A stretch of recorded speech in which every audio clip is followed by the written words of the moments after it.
प्रिय विद्यार्थियों, आज हम शंकु की संरचना को समझेंगे। शंकु एक त्रिविमीय संरचना है जो शीर्ष बिंदु और एक आधार को मिलाने वाली रेखाओं से निर्मित होता है। शंकु एक त्रिविमीय संरचना है जो शीर्ष बिंदु और एक आधार को मिलाने वाली रेखाओं से निर्मित होता है और ये आधार एक वृत्त होता है। ठीक है, तो इसको हम एक चित्र द्वारा समझते हैं। एक त्रिविमीय संरचना है ये देखिए आप, और इसका जो ये आधार है ये एक वृत्त होगा।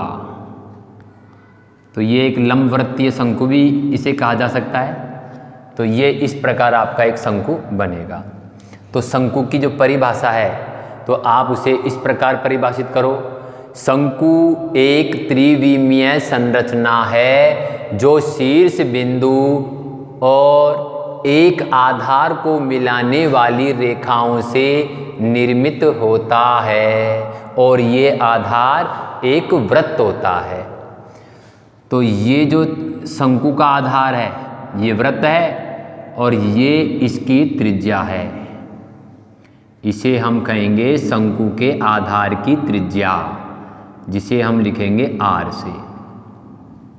तो शंकु के आधार की जो हमारी त्रिज्या होगी, शंकु के आधार की त्रिज्या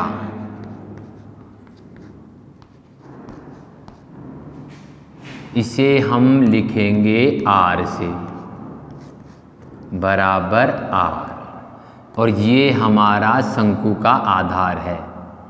ये जो है हमारा, ये शंकु का आधार है, शंकु का आधार।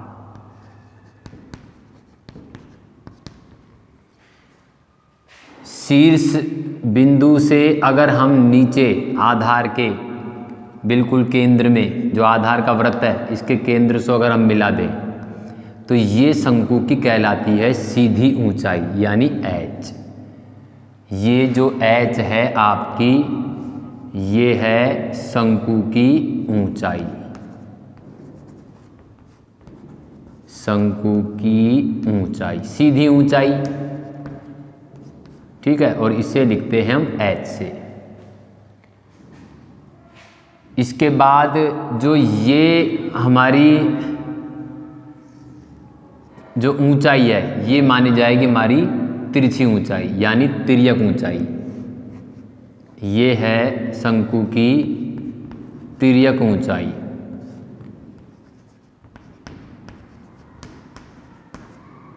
जिसे हम लिखेंगे L से, L। शंकु के आधार की त्रिज्या R, शंकु की सीधी ऊंचाई H और तिरछी या तिर्यक ऊंचाई होती है हमारी L। अब अगर हम बात करें शंकु के आधार के क्षेत्रफल का, तो शंकु के आधार का क्षेत्रफल,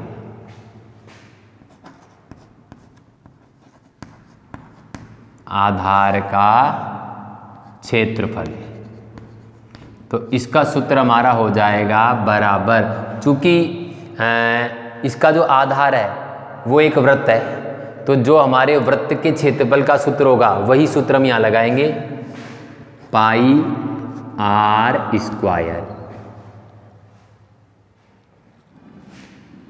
फिर इसके बाद हमारा जो दूसरा सूत्र बनेगा वो है शंकु का वक्र पृष्ठ, शंकु का वक्र पृष्ठ का क्षेत्रफल। तो शंकु का जो वक्र पृष्ठ है वो शंकु का ये वाला हिस्सा होगा, चारों साइड से ये वाला हिस्सा। तो ये जो है ये हमारा होगा पाई R L। इस सूत्र के द्वारा हम शंकु के वक्र पृष्ठ का क्षेत्रफल ज्ञात करेंगे। तीसरा जो हमारा सूत्र होगा वो होगा संपूर्ण पृष्ठीय क्षेत्रफल या शंकु का कुल पृष्ठीय क्षेत्रफल। शंकु का कुल पृष्ठीय क्षेत्रफल। तो कुल पृष्ठीय क्षेत्रफल जो होगा वो पाई आर स्क्वायर आधार का क्षेत्रफल प्लस वक्र पृष्ठ का क्षेत्रफल पाई आर एल, अगर इन्हें हम जोड़ दें तो हमारा कुल पृष्ठीय क्षेत्रफल आ जाएगा। या इसे अगर आप और भी इसको गुणनखंड करके लिखें तो देखिए इसमें हमारा कॉमन आ जाएगा पाई और आर स्क्वायर और आर में होगा हमारा आर, तो यहाँ पे हमारा आ जाएगा आर प्लस एल। तो हम इस शंकु का जो कुल पृष्ठीय क्षेत्रफल है इसे pi r bracket r plus l भी कह सकते हैं। इसके बाद जो हमारा अगला सूत्र होगा वो होगा